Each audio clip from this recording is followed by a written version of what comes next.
Hello everyone and welcome back to my block pillow of the month. My name is Kimberly Carey. I'm the owner of So Sassy Stitcher in Northwest Arkansas.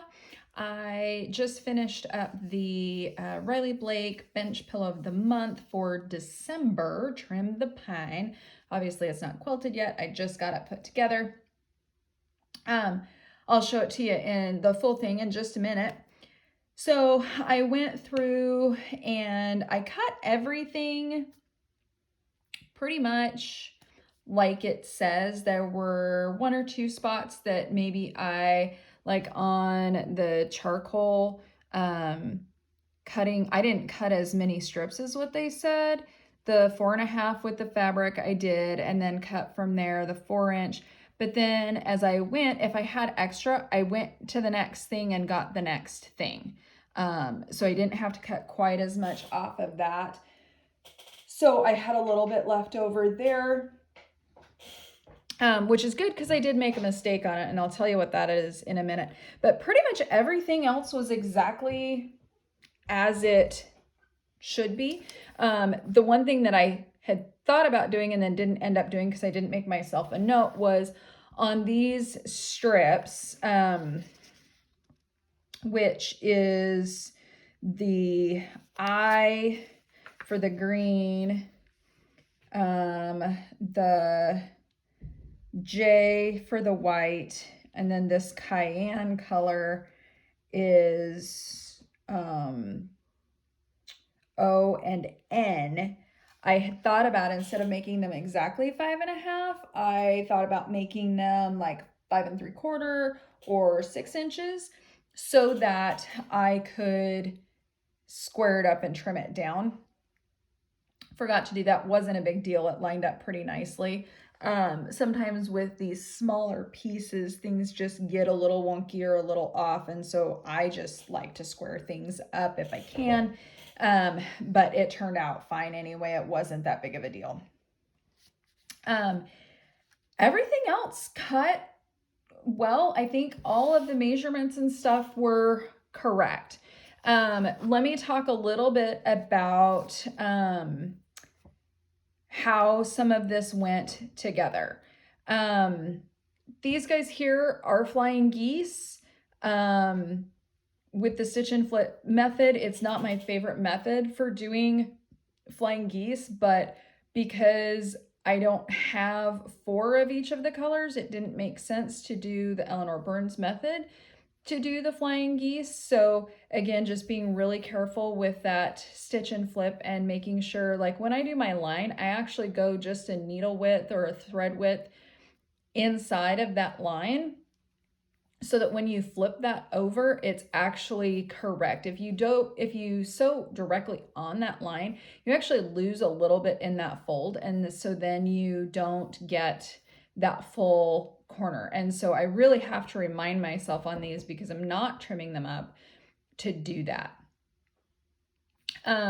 So saying, it goes for these flying geese.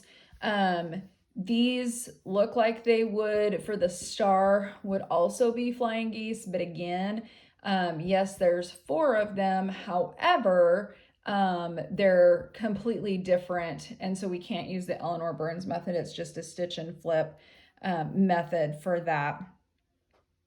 Plus, these are a little bit wider here, so we have to do it just the regular stitch and flip method. Same with the heart. There's only 2 of the flying geese style, so that's what we have to do. Okay. Everything else went together pretty well. When you do the banner pieces, make sure that when you put these 4 patches together, half square triangles, that you are paying attention to where your black or your charcoal goes on that. One of them has to be on the single square piece. So just watch that. You could potentially on these do a wider square on these to be able to not have as much waste, but because there's 3 of each instead of 4, again, the math doesn't really pan out that way. It's unfortunate that there's so much waste with the stitch and flip method, but that's just the way that it is with all of these corners and points. There's a lot of that in this one, but it worked out. So I'll tell you what my mistake was. So I'm going along doing all these just individual banners, right? And I didn't pay attention on this number 5. And it's a rectangle, not a square, okay? Even though it kind of looks more, I mean, in this, it actually, in the video, it does look more rectangular. But what I did, and I didn't realize it till I went to put it on with this, is I put both of my triangles on the short side. I already had it trimmed up and everything. And so I ended up having to recut these pieces and redo this. Thankfully, I did have enough left over of this color. There were a couple colors that I only squeaked by with what I had. There's some other colors I had quite a bit of leftover. This one I did have enough, thankfully. So just watch that this is you're doing the stitch and flip on the wide side of your rectangle instead of, like all the rest of them, the narrow side. So I just didn't pay attention that this one needed to be on the wide side. Everything else went pretty well. My bottom didn't come out exactly even and perfect. I'm not going to get too worked up over it. I'm just going to throw it on and quilt. I made sure that my top was lined up. And then when I throw it on and quilt it, then I'll just square that up when I get done.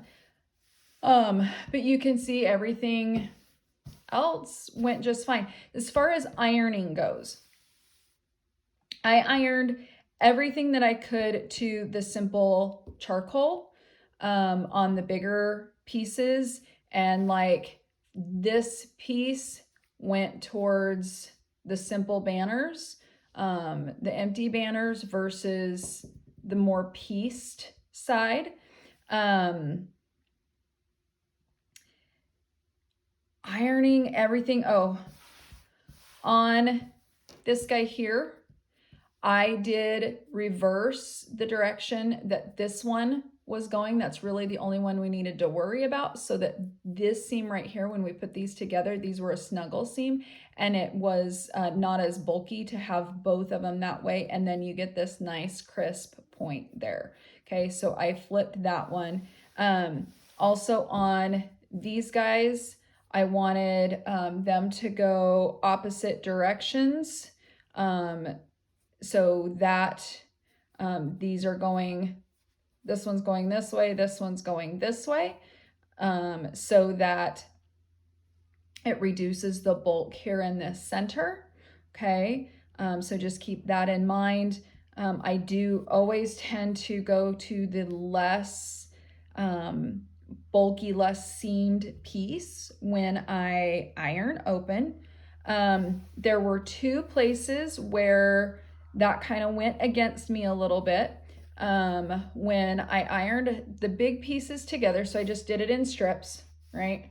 Had all of my strips, and then I ironed my strips together. So between banners 2 and 3, you can see the seam right here. That actually matched up. So I didn't realize it till I was actually putting it together. I just didn't stress about it that much. But if you think about it, this one, your number 3, go iron it towards your banner if this one is ironed towards your hanger. Okay, so just try to make sure that these are opposite, and then same thing goes for banners 6 and 7. This point right here matches up along these big seams. It's a touch off, so it's one of those things that, okay, does it really matter? But it probably would have been easier had it been offset to do that. So those match up, these match up. And so I think that is about it. It went together pretty easy. It took me a long time. There's a lot of squares. There's a lot of pieces, a lot of stitch and flip, which just takes amount of time. So it took me a few hours to do, but ultimately in the scheme of things, it wasn't that bad. So I hope this helps you. I hope it helps get you in the Christmas spirit. I am not there yet. I am just ready for fall to hit. We're finally getting some cooler weather. So I am excited for fall. Not quite in that Christmas spirit yet, but I hope it helps get you there. Happy quilting.